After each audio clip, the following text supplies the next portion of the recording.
तो question number 2 देखते हैं, यहीं से ना शुरू है। हो गया था?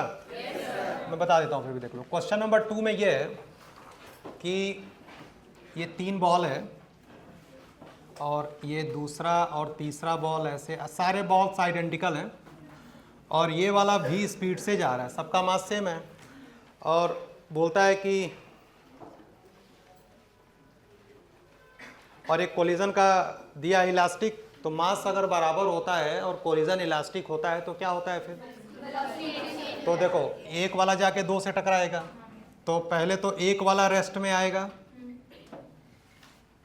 फिर 2 वाला सेम स्पीड से घूमना शुरू करेगा, उसके बाद में जाके फिर ये 3 से टकराएगा ना। तो ये पहला स्टेप हुआ। दूसरे अगले स्टेप में क्या होगा?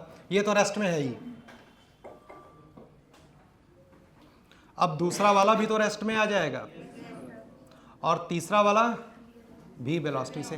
तो फाइनल ये कंक्लूजन होगा ये, ठीक। तो दूसरा वाला ऑप्शन देखते रहेंगे, जहाँ पे गड़बड़ी होगी सही कर लेंगे। इसके बाद से क्वेश्चन नंबर 5 है। 5 है, हाँ 5 है। क्वेश्चन नंबर 5 में ये दिया हुआ है, ये ऐसे एक ट्रैक बना रखा है और एक m मास का बॉडी है, ए दिखाया है इसको, और इसकी यहाँ से हाइट जो है ये h दिया हुआ है, ठीक है। हाइट की वैल्यू दिया है 1.25 मीटर, ठीक।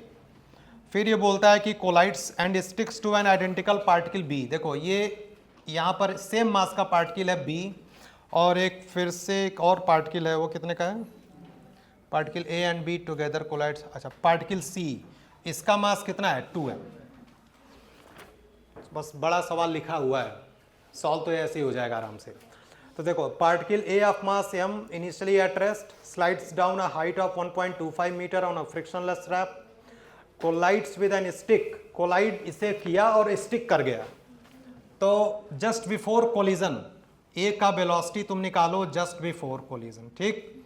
तो यहाँ से बेटा h हाइट नीचे आएगा तो वेलोसिटी कितनी होगी? अंडर रूट, या तो सीधे सीधे काइनेमेटिक्स लगा लो या वर्क एनर्जी थ्योरम लगा लो, mgh बराबर हाफ mv², यही होगा ना। तो v बराबर अंडर रूट 2gh, एक्सप्लेन करने की जरूरत तो नहीं है फिर। और तो होगा क्या कि a वाला जो होगा जिसका मास m है, इसकी वेलोसिटी रूट 2gh। सॉल्व कर लें, रूट 2gh कितना आएगा? 5 आ जाएगा, वैल्यू रख लोगे। और b वाला अभी रेस्ट में था, ठीक। तो कोलिजन के बाद क्या हुआ? दोनों का मास कंबाइंड हो गया, तो मास फिर आधा हो जाएगा। क्यों भाई?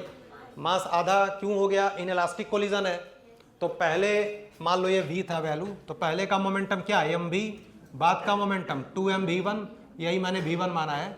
तो v1 की वैल्यू पहले की क्या होगी? आधी, यानी ये चलेगा 2.5 मीटर पर सेकंड से। तो ये वाला जो बना, ये आपका बना a प्लस बी, मास कितना आया? 2m, और ये कितनी स्पीड से चल रहा है? 2.5। फिर आगे पढ़ो और क्या लिखता है? Speed of particle c after the collision. और ये अब दोनों का इलास्टिक कोलिजन हो रहा है। जो a प्लस बी है वो c के साथ कैसे टकरा रहा है? इलास्टिकली, और मास दोनों का सेम दिया है, तो वेलोसिटी क्या हो जाएगी? एक्सचेंज हो जाएगी। तो c वाला कितनी वेलोसिटी से मूव करेगा? 2.5 से मूव करेगा। तुम्हें सॉल्व भी नहीं करना था, समझ लो, बस सवाल पढ़ते जाते हैं, आंसर निकल के आता फिर। बस ये है कि क्वेश्चन थोड़ा सा बड़ा लिखा हुआ है। समझ में आ गई बात? चलो, कुछ नोट करना है किसी को? ठीक है, जो करना हो कर लो।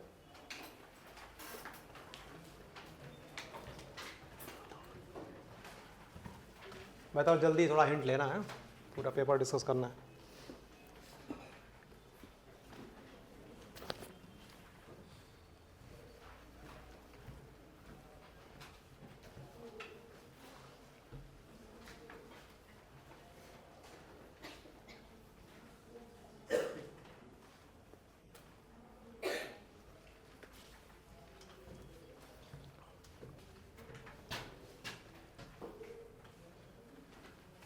हो गया?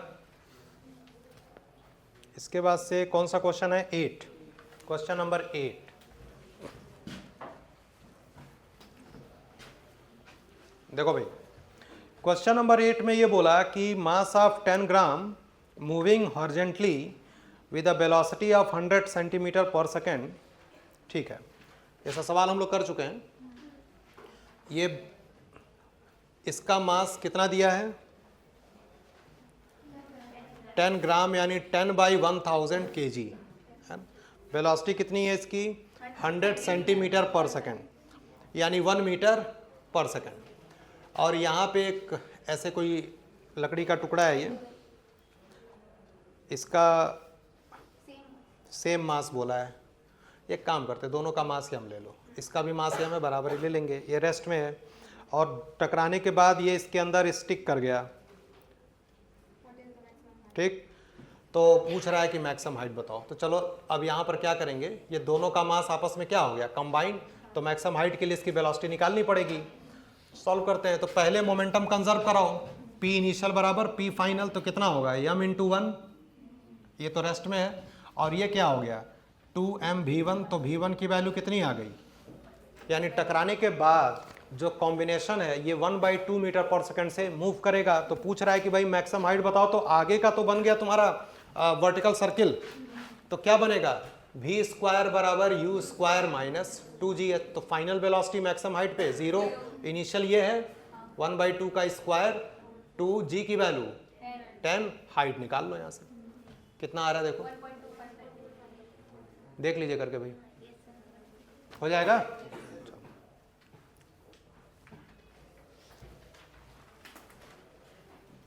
ये मीटर में आएगा, है ना, ये मीटर में आएगा। तुम देख लेना क्या आ रहा है। 4/20 आ रहा है ये, मतलब जी 9.8 ले लेना। क्या दिया? जी की वैल्यू 10 दिया, ठीक है, ले लेना। आ गया आंसर। चलो क्वेश्चन नंबर 13 देखिए।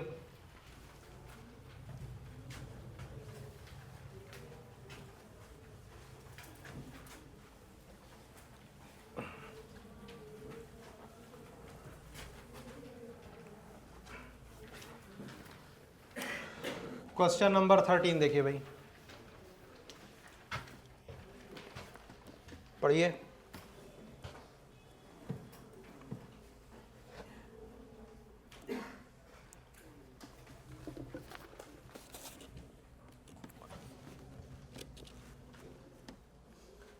टू आइडेंटिकल स्फेयर्स, दोनों की डेंसिटी अलग अलग है। Centre of mass of both the sphere. तो असर्शन तो सही है, हाँ। जैसे centre of mass of sphere पूछ रहा है, centre of mass of the system नहीं पूछ रहा है। तो सेंटर ऑफ जो स्फेयर होगा वो तो चूंकि आइडेंटिकल है स्फेयर, तो रेडियस तो सेमी सेंटर पे आएगा। तो असर्शन सही है। और जो overall centre of mass of the system की बात करोगे तो वो जिसका लिक्विड ज़्यादा हैवियर है वो नीचे रहेगा। समझ गया ना बात को? जैसे जिसकी डेंसिटी ज़्यादा है उसके हिसाब से तुम सोच सकते हो ना। तो पहला सही है, दूसरा क्या है? गलत है। कोई कंफ्यूजन इसमें? जैसे वो जो इसमें कंफ्यूजन एक हो सकती है असर्शन वाले में कि centre of mass of both spheres पूछ रहा है और लोग उसको सिस्टम समझ के सोच रहे होंगे कि एक लेवल पे नहीं होगा। हो सकता है ऐसा थॉट आया हो, ठीक। हाँ ठीक है, क्या नहीं था वो तो अलग बात है, लेकिन समझ गया सवाल। चलो तो 13 का ये ऑप्शन आंसर्स में देखते रहना कहीं गड़बड़ ना हुआ हो। 13 का दूसरा होगा। फिर क्वेश्चन नंबर 15 देखते हैं। क्वेश्चन नंबर 15 दिया कि बॉडी ऑफ मास m1, पहले जो कहा बना लो। m1 is moving with 3 metre per second, collides with another body of mass m2 at rest. After collision दोनों की वेलोसिटी दे रखा है 2 और 5 अलोंग द, ठीक है, एक ही दिशा में दिए रखा है। तो m1 का मास कितना है? 2, और m2 का मास कितना है? 5, ठीक। पूछ रहा है भाई m1 हो गया होगा, मोमेंटम कंजर्व करा दो सीधे सीधे। p इनिशियल बराबर p फाइनल, कितना आया? 3m1 0, 2m1 प्लस 5m2, ये इधर आ गया। तो m1 बराबर 5m2 यानी m1/m2 5, ठीक। दूसरा ऑप्शन दिया हुआ है। क्वेश्चन नंबर 16 देखिए।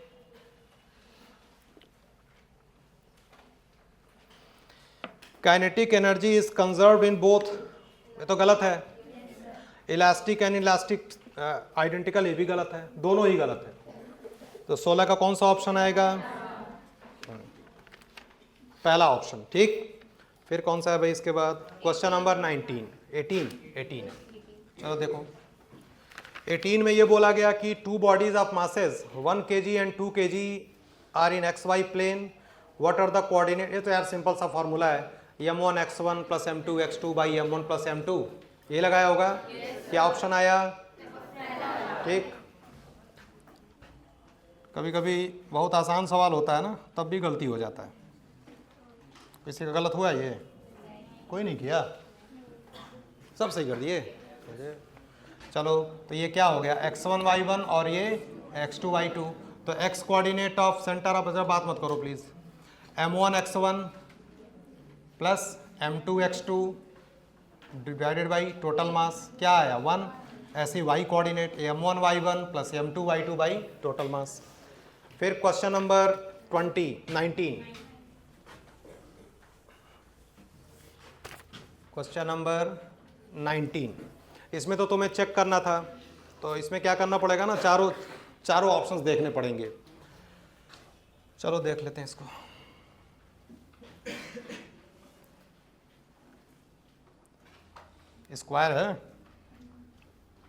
स्क्वायर है, साइड 4 सेंटीमीटर दिया है, यहाँ पे रखा 1 kg, यहाँ पे 2 kg, 3 kg, 4 kg। तो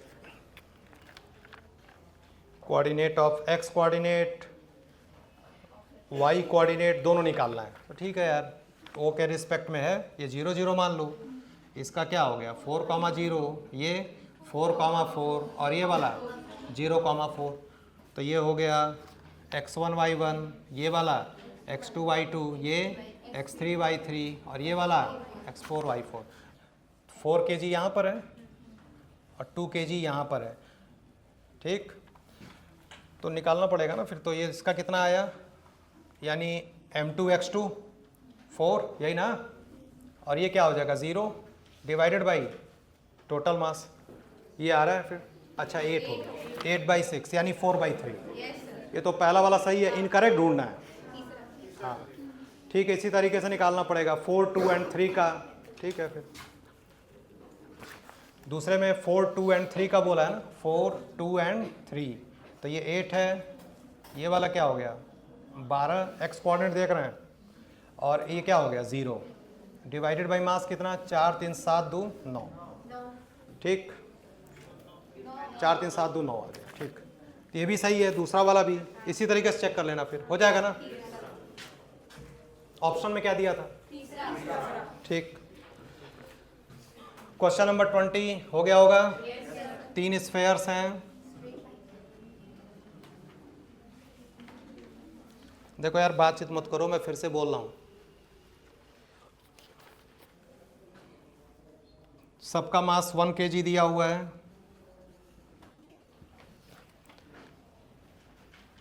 और सेंटर्स इनका कहाँ पर है P, एक का Q और एक का R। तो ये x और y हो गया। किसके रिस्पेक्ट में? P के रिस्पेक्ट में तो पूछा हुआ है ना। तो distance of centre of mass of the system हो गया।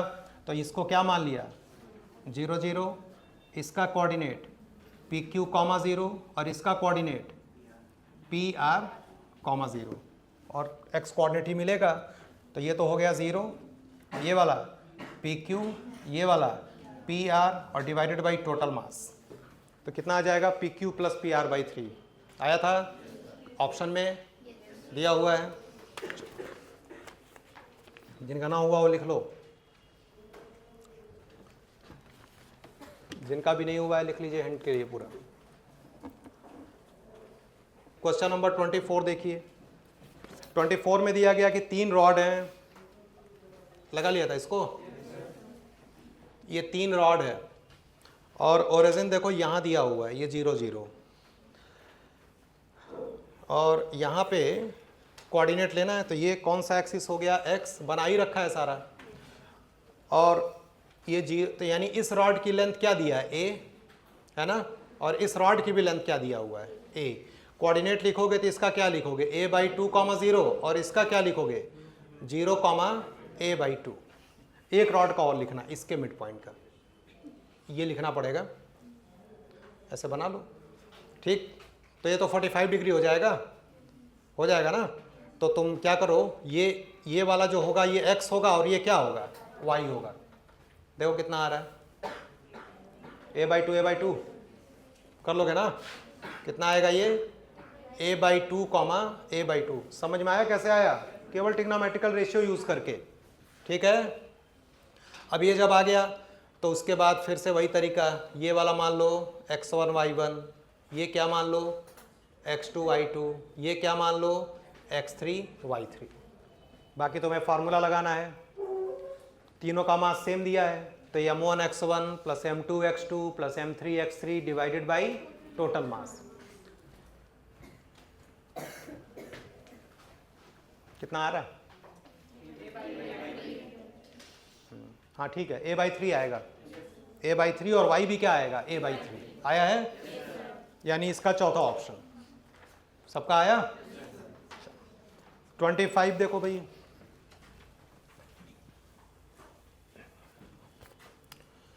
25 ये है कि दो रॉड्स हैं, एक का लेंथ 2l और एक का l, ओरिजिन वगैरह सब दिखाई रखा है यहाँ पे, ये x और ये y, इसका लेंथ 2l और इसका लेंथ l, और यूनिफॉर्म रॉड है यानी इसका मास 2m तो इसका मास m लेना पड़ेगा, ठीक। l लेंथ का मास अगर m है तो 2l का कितना हो जाएगा 2m, और बोलता है कि इसका सिस्टम ऑफ मास बताओ, तो हो ही जाएगा ना। तो इसका कोऑर्डिनेट कितना लिखोगे l/2, 0, और इसका क्या लिखोगे 0, l, मान लेते हैं ये x1 y1 और ये x2 y2।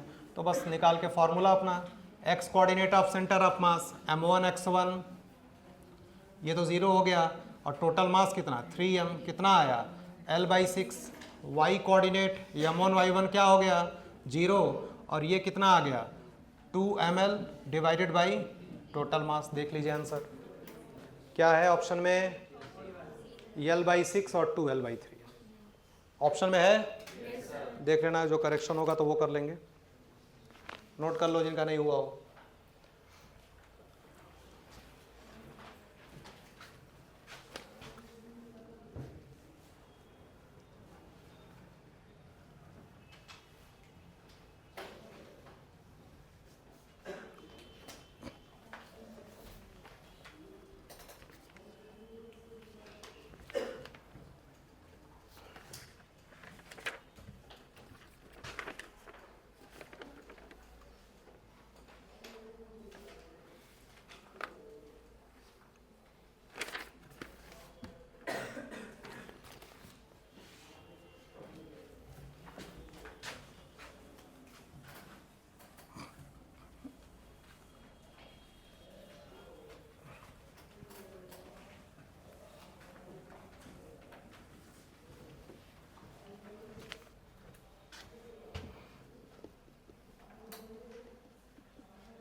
हो गया क्या 26,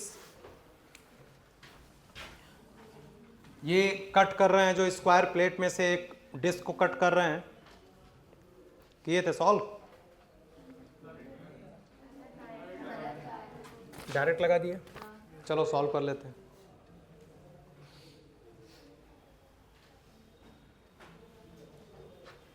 ये स्क्वायर प्लेट दिया हुआ है और इसमें से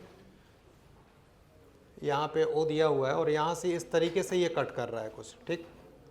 ये ओरिजिन मान लो दिया ही हुआ है, और इसका डायमीटर, ये साइड कितना है 20 है ना, और इसका डायमीटर दिया है कितना 8, यानी इसका रेडियस कितना दिया है 4, यानी ये दूरी कितना है 4 सेंटीमीटर, और यहाँ से ये दूरी कितनी है 10, यहाँ से लेकर के यहाँ तक की दूरी कितनी है 10 सेंटीमीटर। तो इसका एरिया, स्क्वायर का एरिया कितना 400 सेंटीमीटर स्क्वायर, क्यों, और इसका पाई आर स्क्वायर, जो डिस्क कटेगा तो पाई और रेडियस कितना है 4 का स्क्वायर, यानी 16 पाई सेंटीमीटर स्क्वायर। एरिया वगैरह निकाल लो पहले।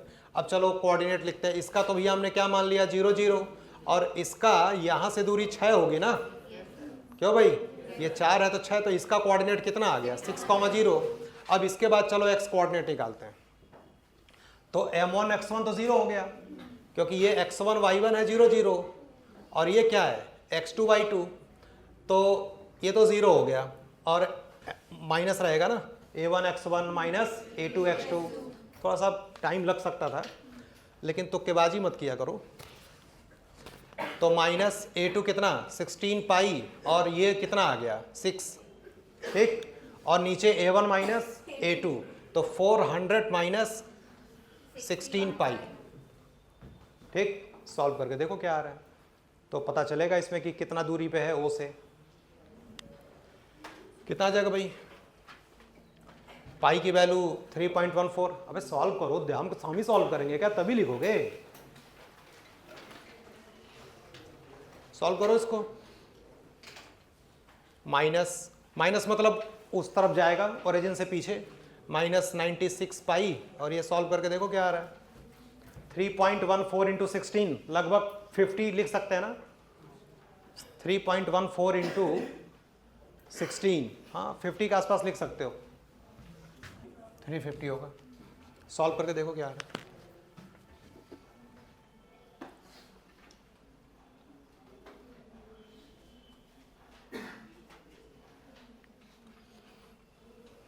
.86 कुछ आ रहा है, पॉइंट,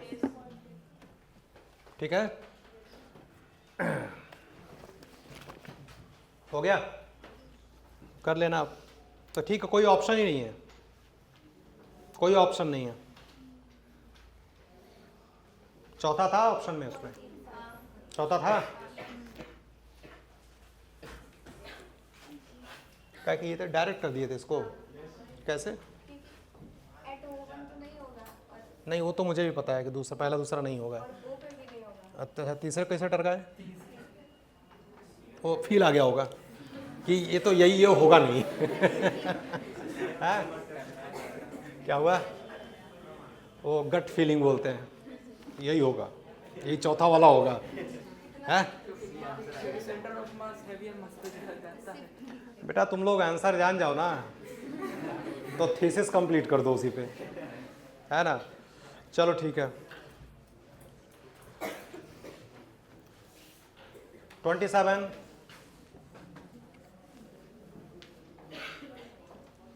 अब पार्टिकल ऑफ मास 1 kg वाले की वेलोसिटी दिया हुआ है 2t i कैप, 2 kg वाले की velocity t square j cap, ये दिया हुआ है। और इसमें से 4 ऑप्शंस तुम्हें मिलाने हैं, एक एक करके निकालते जाना है। तो net force on the centre of मास, तो नेट फोर्स के लिए पहले एक्सेलरेशन निकालना पड़ेगा। तो एक काम ये करते हैं कि जैसे एक्सेलरेशन तो दोनों दिशाओं में आएगा, तो क्या किया जाए फिर, तो पहले वेलोसिटी नेट लिख लिया जाए। तो कितना आ जाएगा 2t i cap plus t square j cap, ठीक है ना। ये और अलग अलग दिशाओं में निकाला जाए, तो एक्सेलरेशन निकाल लो dv/dt, कितना आ गया 2i कैप प्लस 2t, कितने टाइम पर पूछा है, t बराबर 2 पे, तो t बराबर 2 पर एक्सेलरेशन निकालो, तो 2i कैप प्लस 4। अब फोर्स क्या हो जाएगा m ए, है ना। तो मतलब अलग अलग में निकालो, जैसे 1 kg वाले का ये आएगा और 2 kg वाले का इसमें, तो जब फोर्स करोगे तो x डायरेक्शन में इसके मास से मल्टीप्लाई करना पड़ेगा, यानी 2i कैप, और इसमें किससे 2 से, यानी कितना 8j कैप हो जाएगा ना। अरे 2t, t बराबर 2 पे था ना, ठीक हो जाएगा। कितना आया आंसर, √68 आ रहा है, 8 का स्क्वायर, मार्क निकाल लो। था मैच किया, ए का किसके साथ आ रहा है मैचिंग, दूसरे के साथ। इसी तरीके से एक एक करके तुम्हें निकालना है, ठीक, नोट कर लो।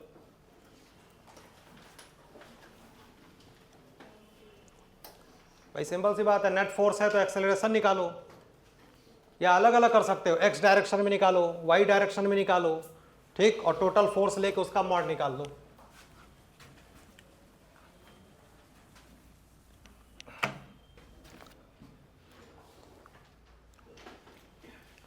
हो गया। दूसरे में क्या पूछा, velocity of centre of mass, formula पता ही होगा तुमको। वेलोसिटी ऑफ सेंटर ऑफ मास क्या फार्मूला होता है, m1 v1 plus m2 v2 divided by m1 plus m2, तो क्या आ जाएगा, ये मास 1 है ना इस वाले का, 2ti कैप, इसका 2 है तो कितना आएगा 4t स्क्वायर j कैप और डिवाइडेड बाई टोटल मास। और फिर t बराबर 2 पे पूछा है तो t बराबर 2 रख के उसका मॉड निकालो। आ गया है? ऑप्शन मिला लेना भाई। कितना? ये 4i कैप हो गया और ये 8j कैप, नहीं 16 टी स्क्वायर है ना ये, तो 2t स्क्वायर होगा ना। अरे वेलोसिटी t स्क्वायर है ना केवल, तो मैंने 2t स्क्वायर गलती से लिख दिया था। 2 से मल्टीप्लाई तो कितना आ गया ये 8j कैप और डिवाइडेड बाई 3। अब इसका मॉड निकाल लो, कितना आ रहा है √80/3। तो ए का बी वाले का मिल गया तीसरे के साथ। अब तो हो जाएगा ना ऐसे, ठीक। डिस्प्लेसमेंट भी निकाल लोगे, यस बराबर ut प्लस, लेकिन सेंटर ऑफ मास है तो जब फार्मूला लिखोगे तो तुमको यस नॉट पोजीशन तो 0 0 लेके चलना पड़ेगा। तो क्या लिखोगे यहाँ पे ut की जगह पर velocity of centre of mass t plus half acceleration of centre of mass t square. वो सब तो निकाल ही चुके हो ना। Acceleration of centre of mass का फार्मूला याद है क्या, m1a1 प्लस m2a2 हो जाएगा, सबने कर लिया था ऐसे। मोमेंटम ऑफ सेंटर ऑफ मास कर लोगे ना, तो m1v1 प्लस वही तो है, कर लोगे। कौन सा ऑप्शन आया था इसमें, ठीक।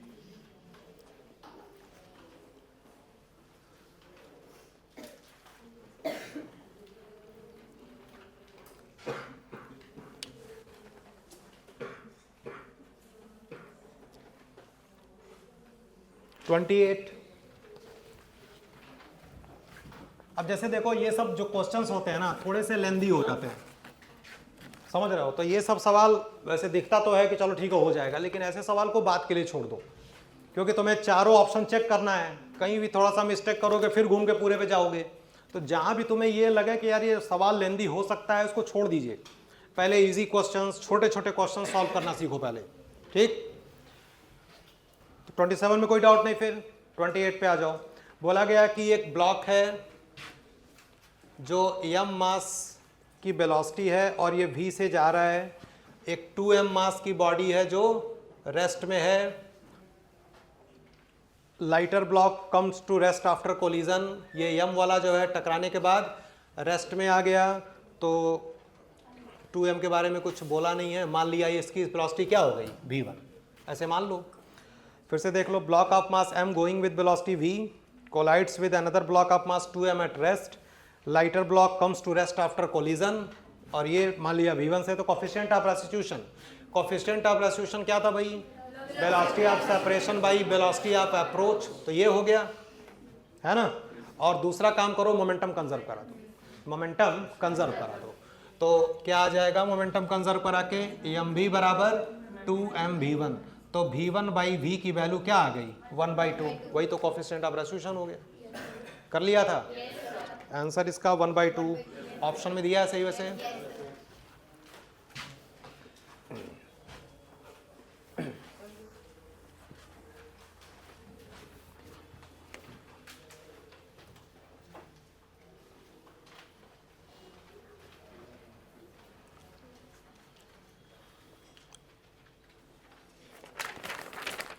इसके बाद कौन सा है भाई 33। ये तो मिलाना है यार, मिला लिया होगा। परफेक्टली इलास्टिक कोलिजन ई की वैल्यू 1 होती है। पूछ रहा है कि कौन सा इनकरेक्ट पेयर है। In perfectly elastic, in elastic लिखा है काइनेटिक एनर्जी कंजर्व, गलत है, साफ साफ मिल गया, गलत है। Impulse change in linear momentum होता ही है, और law of conservation of momentum ठीक है, ई 0 से 1 के बीच में। वैसे ई को 0 के बराबर भी दे सकता था वो, है ना, तो वो 0 से 1 दिया है, सही है। तो ये वाला तो सीधे सीधे गलत दिख गया ना। परफेक्टली इन इलास्टिक कोलिजन में काइनेटिक एनर्जी का लॉस होता है। अच्छा, ये लॉस कितने का होता है, क्या फार्मूला है, हाँ m1 m2/2 m1 plus m2 v1 minus v2 का, ठीक। 34 देखो,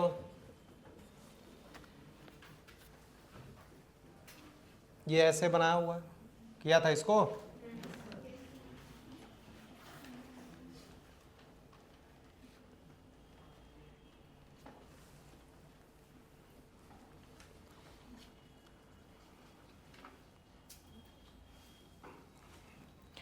के की वैल्यू 200 न्यूटन पर मीटर।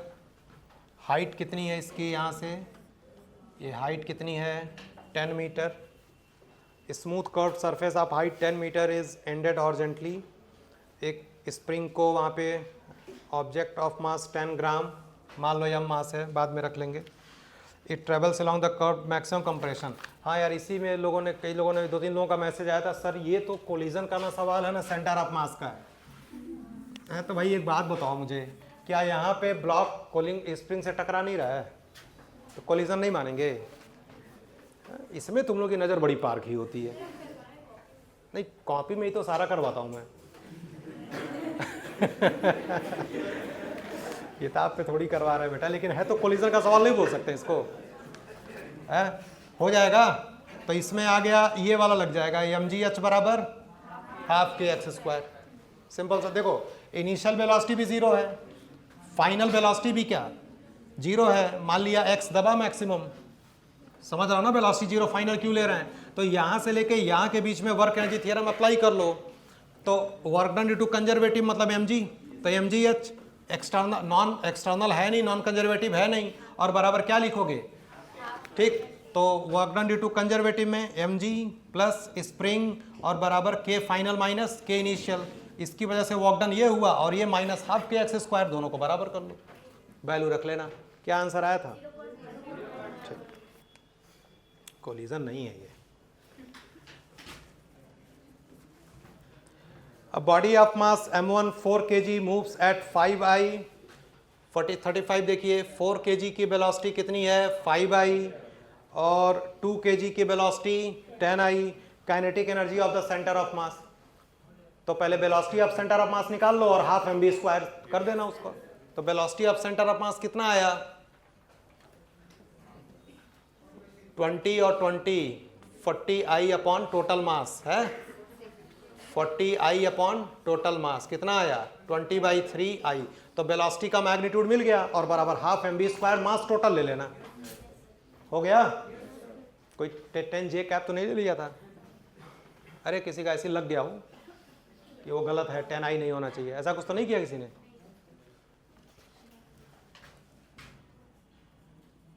तो 11th में आई है एकदम जान लो, न्यूटन हर सवालिये में चाहती है कि चेंज हो जाए।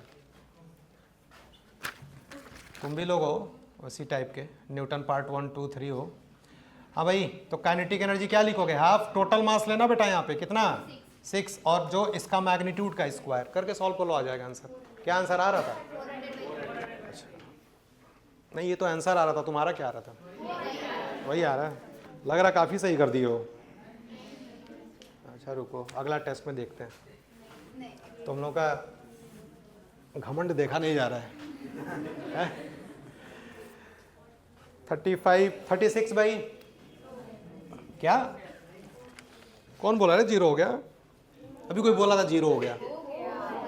अच्छा, अब particle of mass m1 velocity v1 collides with another particle of mass equal mass, rest पे है, टकराने के बाद ये मान लो a है, ये मान लो v है, तो ठीक तो है यार, तो मास बराबर है ना। अच्छा नहीं, m1 है इक्वल मास, इसका भी मास m1 भी है, तो ठीक तो है। कोलिजन का नेचर क्या है, इलास्टिक, तो समझी गए वेलोसिटी एक्सचेंज हो जाएगी। तो क्या आंसर आया 36 का दूसरा ऑप्शन। फिर 37 38 हो गया, in an elastic collision momentum is not conserve, गलत है, सब में कोलिजन। हाँ ये दूसरा वाला सही है, ठीक। 39 बेटा कर लिया। 39 में क्या दिया है कि block of mass m moving at speed v, ये v स्पीड से टकरा रहा है, और एक ब्लॉक जो 2m है ये रेस्ट में है।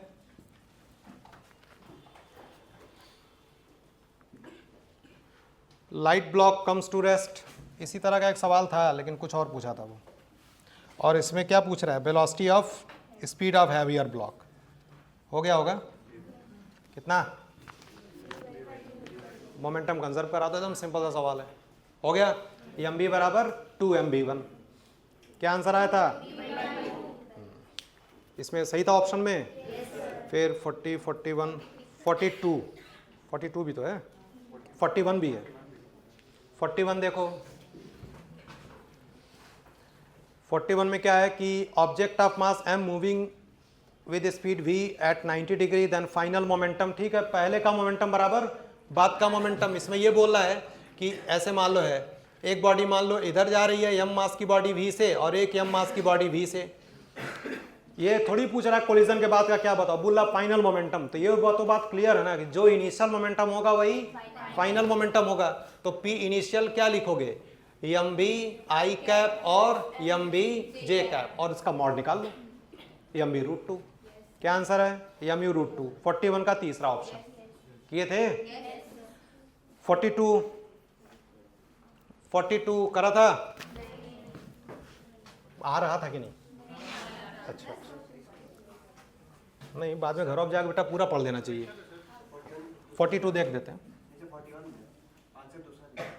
नहीं नहीं, एम यू रूट 2 होगा यार। देखो आंसर क्या दिया है,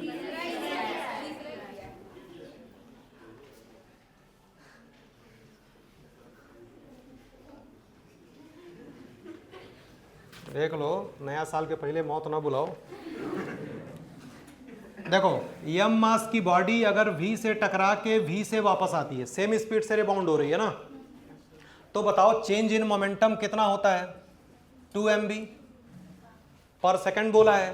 10,000 बॉल्स हैं, एक का निकालते हैं और टाइम से डिवाइड करोगे तो क्या मिलेगा, फोर्स।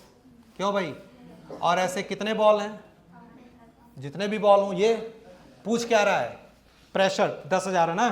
चलो बाकी क्या पूछ रहा है, प्रेशर। तो प्रेशर का फॉर्मूला होता है फोर्स अपॉन एरिया। तो 2 mv/n/t और एरिया जो दिया है वो। अब देखो इसमें से ये पहले बोलो, ये एक्सप्रेशन समझ में आया, एक बॉल m मास का v स्पीड से टकरा के v से वापस आ जाए तो चेंज इन मोमेंटम 2 mv होता ना है। ये सब तो बता चुके हैं भाई कई बार। और ऐसे कितने बॉल्स हैं, n, जितना भी n बॉल्स हो, टाइम से डिवाइड करो तो क्या मिला, फोर्स, और फोर्स को एरिया से डिवाइड कर दो तो क्या मिल गया, प्रेशर। पहले तो ये फार्मूला बोलो जो बताया गया, ये समझ में आया।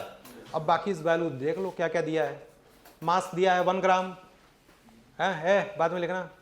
मास क्या दिया है, 1 ग्राम यानी 10⁻³ kg। वेलोसिटी भी दिया है 100, एरिया भी दिया है 1 सेंटीमीटर स्क्वायर। 1 सेंटीमीटर स्क्वायर को चेंज करोगे किसमें, मीटर में, 10⁻⁴। और टाइम दिया है 1 सेकेंड। देखो लिखा है दूसरी लाइन में, एरिया पर सेकंड लिखा है ना, तो हो तो गया सॉल्व, निकल जाएगा, हो जाएगा।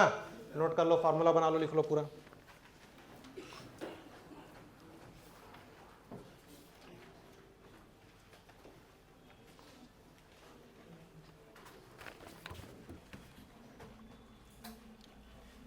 आ गया क्या, मास 1 ग्राम है तो 10⁻³ kg कर लो। वेलोसिटी 100 को चेंज नहीं करना है।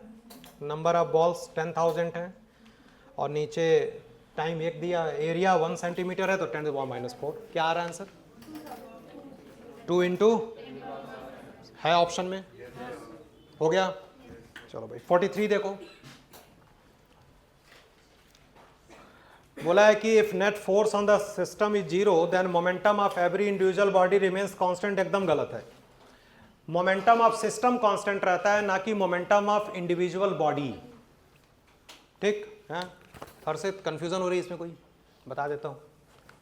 देखो सिंपल सा बेटा ऐसे सोचो कि मान लो कोई कौन सा क्वेश्चन है, 43। मान लो कोई m मास की बॉडी है, ये v स्पीड से जा रही है, और एक m मास की बॉडी है जो v स्पीड से इधर आ रही है ना। मान लो टकराने के बाद मैंने बोला कि वेलोसिटी एक्सचेंज हो गई, इलास्टिक ले लिया, मास सेम है, तो इस वाले m के पास इसकी वेलोसिटी आ जाएगी और इस वाले m के पास इसकी वेलोसिटी आ जाएगी। देखो अगर पहले बताओ मोमेंटम क्या था, पूरे सिस्टम का देख रहे हैं, p इनिशियल क्या था, 0, mv_i cap minus mv_i cap. p final भी क्या रहेगा, 0, mv_i cap minus mv_i cap. पूरे सिस्टम का मोमेंटम क्या रहेगा, कांस्टेंट, जो पहले था वही। लेकिन तुम एक एक बॉडी का निकालो। चलो मैं ये पहली वाली बॉडी का निकालता हूं, बताओ इसका मोमेंटम क्या है और बाद में मोमेंटम क्या है, क्या ये सेम हुआ, वेक्टर अलग अलग आ गया ना। तो इंडिविजुअल बॉडी का जो होता है वो तो चेंज हो ही रहा है। उसमें तो चेंज आएगा ही आएगा। समझ रहा है बात को? अभी क्लियर हो गया? तो ये स्टेटमेंट 43 का जो पहला लिखा है असर्शन, ये तो गलत हो गया। क्यों? फिर से पढ़ लो, लैंग्वेज समझने में दिक्कत होती है, फिर से पढ़ लीजिए। अब समझ में आया? If net force on the system is 0 then momentum of every individual body remains constant. गलत की सही? तो किसका कांस्टेंट होगा? पूरे सिस्टम का। समझ गए बात को? हाँ। अब पढ़ो अगला क्या है, रीजन क्या लिखा है इसमें?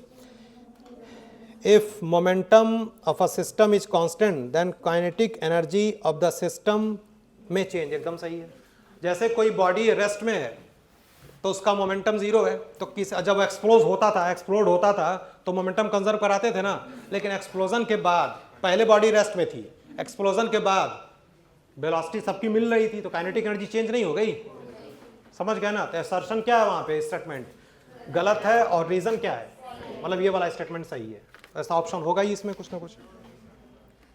43 का 3 आ गया, हो गया था? समझ में आ गई बात?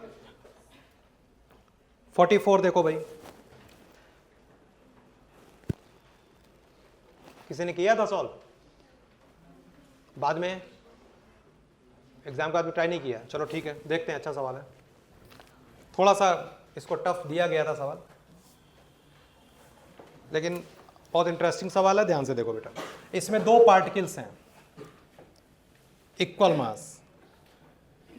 तो पहले वाले का कोऑर्डिनेट क्या है? 4 4 6, और मान लिया मास ही हमें, और दूसरे वाले का कोऑर्डिनेट क्या दिया? 6, 2, 8। ठीक है। अब बोलता है कि एक पार्टिकल की वेलोसिटी, पहले वाले पार्टिकल की वेलोसिटी क्या दिया है? 2i कैप, और दूसरे वाले पार्टिकल की वेलोसिटी 2j कैप। t बराबर 0 का है कंडीशन ये। तो पूछ रहा है कि इसकी पोजीशन बताओ t बराबर 1 पे, कि t बराबर 1 के बाद सेंटर ऑफ मास का नया कोऑर्डिनेट क्या होगा। तो पहले सेंटर ऑफ मास का इनिशियल कोऑर्डिनेट निकालो, वो तो निकालना पड़ेगा ना। सवाल समझ में आ गया? तो चलो निकालते हैं। पहले इनिशियल निकालो, x इनिशियल। ठीक, m1 x1 plus m2 x2 divided by total mass कितना आया? 5। अलग अलग निकालना। चलो ऐसे ही y कोऑर्डिनेट इनिशियल निकालो।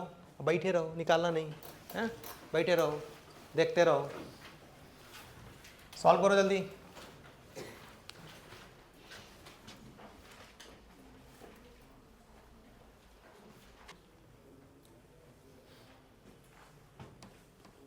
हाँ भाई, y कोऑर्डिनेट कितना आया बेटा? 4m plus 2m divided by mass कितना आया? 3। z वाला क्या आएगा बेटा बोलो? 6m plus 8m divided by 2m कितना आया? 7। यानी जो पहले कोऑर्डिनेट मिला वो 5 3 7 मिला। ठीक, बस इसी के बाद अब चेक करना है। अब देखो यहां पर केवल तुम्हें जो वेलोसिटी मिल रही है पार्टिकल्स की वो x में और y में, z में तो मिल नहीं रहा है। तो यानी z का कोऑर्डिनेट तो चेंज होगा नहीं। क्यों? अगर z में मूव करता सिस्टम तब तो z कोऑर्डिनेट चेंज होता है, यानी z कोऑर्डिनेट क्या रहेगा? 7 ही रहेगा। ऑप्शन अगर देखना हो तो ये सब देख के, हो सकता है कि आगे सॉल्व करने की जरूरत भी ना पड़े। वैसे हम लोग पूरा सॉल्व करेंगे, लेकिन एग्जाम के पॉइंट ऑफ व्यू से बता रहा हूं। देखो, तो पहला और दूसरा ऑप्शन हो सकता है। ठीक है, पहला और दूसरा ऑप्शन। अब तुम एक बात बताओ, x कोऑर्डिनेट पहला वाला ऑप्शन को देखो कैसे गलत है। पहले मुझे एक बात बताओ, ये सब पॉइंट समझ में आया? x में चेंज होगा और y में। अब बताओ x में कितना है? 5। तो क्या x कोऑर्डिनेट चलने के बाद 4 हो जाएगा? अगर वो x कोऑर्डिनेट जो ये i डायरेक्शन की वेलोसिटी है तो आगे जा रहा है, तो 5 से तो ज्यादा ही आएगा। समझे कि नहीं बात? अगर ये पीछे आता तब ना 4 होने का चांस था।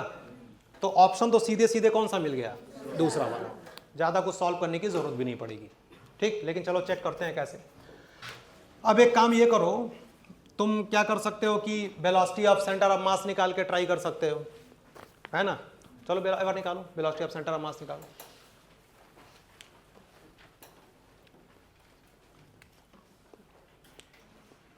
भाई सेंटर ऑफ मास का देखना है ना पोजीशन, तो वेलोसिटी तो निकालना पड़ेगा ना। चलो निकालो। क्या फार्मूला है बेटा velocity of centre of mass का? m1v1 plus m2v2 upon total mass आ गया I प्लस जे, ये रहेगा velocity of centre of mass आएगा m1v1 मतलब क्या 2i cap plus 2j cap divided by, हाँ ठीक है, वो कुछ आ गया ऐसे भाई, मास से डिवाइड कर दो, है ना। तो तुम बताओ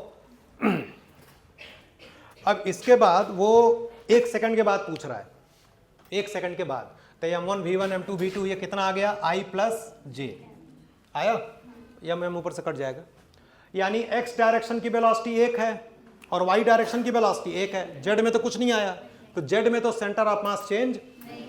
अब बताओ x डायरेक्शन में बताओ 1 सेकंड में कितना चलेगा, x डायरेक्शन की वेलोसिटी कितनी आ रही है 1 मीटर पर सेकंड, और y डायरेक्शन की भी, ये x में ये y में, तो x डायरेक्शन में बेटा 1 सेकंड में कितना चलेगा 1, तो 5 से बढ़ के 1 आगे और बढ़ गया, कितना आ गया 6, y में कितना चलेगा 1, कितना आ गया, तो फाइनल कोऑर्डिनेट क्या हो जाएगा 6, 4, 7, ये आ जाएगा आंसर।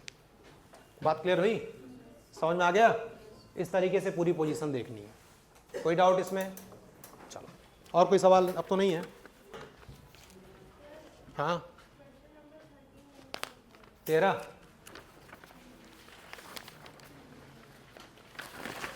हाँ बोलो क्या डाउट है?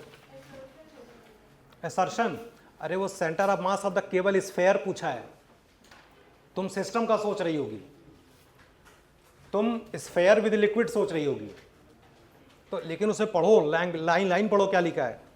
The centre of mass both the spheres, sphere और लिक्विड अलग अलग है, वो केवल स्फेयर की बात कर रहा है। आइडेंटिकल स्फेयर है तो सेंटर ऑफ मास उसके सेंटर पे ही आएगा ना, कोई लिक्विड डाल दो उससे क्या फर्क पड़ेगा। जब सिस्टम की बात करोगे तब ना चेंज होगा ऊपर नीचे, लिक्विड की हैवीनेस के हिसाब से देखेंगे। समझ में आ गई बात, ये पहले भी बताया था मैंने, समझ गई? और हो गया, ये ले लो भाई। एक पॉइंट देखो कोलिजन में मैं बताना भूल गया था, देख लो उसको। जैसे मैंने एक पॉइंट लिखवाया था इलास्टिक कोलिजन में कि kinetic energy is conserve before and after collision, मैंने उसको मार्क भी कराया था कि बिफोर एंड आफ्टर लिखवाने का एक पर्पस है, थोड़ा वो समझ लो एक बार।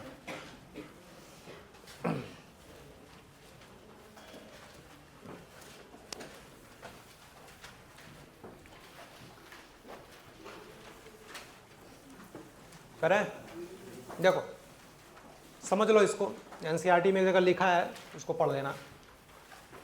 देखो जैसे जब दो बॉडी टकराती हैं, ध्यान से सुनो बात, स्प्रिंग के थ्रू समझो, पहले स्प्रिंग के थ्रू समझा रहा हूं, ध्यान से सीख लो। जैसे मान लो ये स्प्रिंग, कोलिजन यहीं से समझो, वो कॉन्सेप्ट वो क्लियर हो जाएगा, जो वर्क पावर एनर्जी कह रहे थे बोनस करा दो। ध्यान से देखो, कोलिजन यहां समझो। जैसे बेटा जब ये बॉडी जाके टकराएगी स्प्रिंग से, तो स्प्रिंग को दबाना शुरू करेगी, यानी स्प्रिंग में आएगा डिफॉर्मेशन।